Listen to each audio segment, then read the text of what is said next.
Hello viewers, আসসালামু আলাইকুম। তো যে যেখান থেকে আমার এই ভিডিওটি দেখছেন, আশা করি আপনারা সুন্দর ও ভালো আছেন। আজকে আমার এক ভাই আমাকে কমেন্ট করেছেন যে ভাই, জর্ডানে বলে সাধারণ ক্ষমা অর্থাৎ গ্রামা, যে আপনি যে অনেকে আমার মতো যারা অবৈধভাবে কাজ করেন তাদের জন্য জর্ডান সরকার আপনার ক্ষমা ঘোষণা করে, তারা শুধু টিকিট কেটে আপনার বাংলাদেশে চলে যেতে পারবে। তা এটা কি 2024 সালে চালু হয়েছে কিনা বা কবে চালু হবে, যদি আপনি এই ধরনের তথ্য জানেন তাহলে প্লিজ এই ধরনের তথ্যের উপরে ভিত্তি করে আপনি একটা ভিডিও বানান।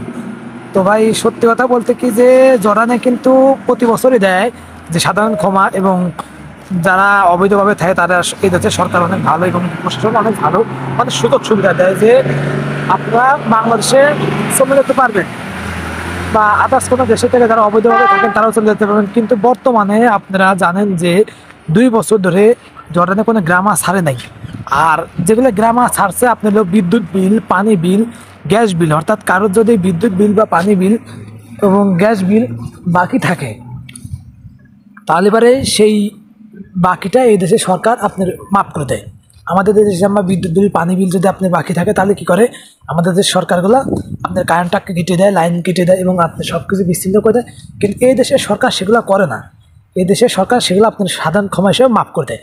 এটা কিন্তু আমাদের দেশে আপনার মাপ বলে, কিন্তু এই দেশে সেরা গ্রামা বলে এবং ক্ষমা সাধারণ ক্ষমা বলে। আর একটা কথা হলে 2024 সালে আমি যতটা দু একজনের কাছে আজ করতে পারছি এবং বুঝতে পারছি যে 2024 সালে হয়তো গ্রামা ছাড়তে পারে। আর যারা অবৈধ আছেন তারা আমার এই চ্যানেলটি অবশ্যই সাবস্ক্রাইব করে রাখবেন, কারণ নাকি যদি গ্রামা ছাড়ে আমিও জানবো, কারণ আমিও জানবো এবং আপনাদেরও জানার চেষ্টা করব। আর আমি আশপাশে অনেক খোঁজ খবর দেবো, যে সঠিক তথ্য দেওয়ার জন্য চেষ্টা করবো যে আসলে যদি গ্রামা ছাড়ে। আমার অনেক ভাই আছে বাংলাদেশে, অনেক ভাই আছে আপনার জর্ডানে, ওরা অনেক দিন ধরে অবৈধভাবে থাকেন কিন্তু গ্রামার জন্য অনেক টাকা গ্রামা জমে গেছে, এই জন্যই তারা বাংলাদেশে ব্যাক করতে পারছে না। তো এই জন্য তাদের সঠিক তথ্য দেওয়ার চেষ্টা করবো। যদি আপনাদের আমাদের এই ভিডিওটি যদি ভালো লেগে থাকে তাহলে অবশ্যই লাইক কমেন্ট করবেন আর আমার এই চ্যানেলটি সাবস্ক্রাইব করে আপনারা সবসময় পাশে থাকবেন। ধন্যবাদ। আর একটা কথা হলো, বলছিলাম কি যে আপনারা ধরেন যে যদি আমাদের এই যে আপনারা যারা অবৈধ আছেন তারা খুব সাধারণভাবে চলাফেরা আগে যেরকম করতেন ওরকম করার না, খুব হাতলিভাবে চলাফেরা করবেন। বর্তমানে কিন্তু আপনার জর্ডানে প্রচুর পরিমাণ চেক চলছে, জর্ডানের চেক চলছে এবং জর্ডানে প্রচুর পরিমাণে বাংলাদেশি বা আদার্স কোনো লোক যারা অবৈধভাবে আছেন তাদের ধরছে। এই জন্য যারা যেখানে থাকবেন খুব সাবধানভাবে থাকবেন এবং কেয়ারফুলভাবে চলাফেরা করবেন, সাবধানভাবে সব কিছু অবলম্বন করুন যাতে আপনার কোনো ক্ষয়ক্ষতি না হয়, এটা আমরা কামনা করি। কারণ নাকি আপনারা জানেন যে কয়েকদিন আগে আমার কিছু বন্ধু বান্ধবী, অনেকে ফ্রেন্ড সার্কেল আছে এবং তাদের পুলিশে ধরে নিয়ে গেছে, তাদের 2-3 দিন অলরেডি বাংলাদেশ চলে গেছে।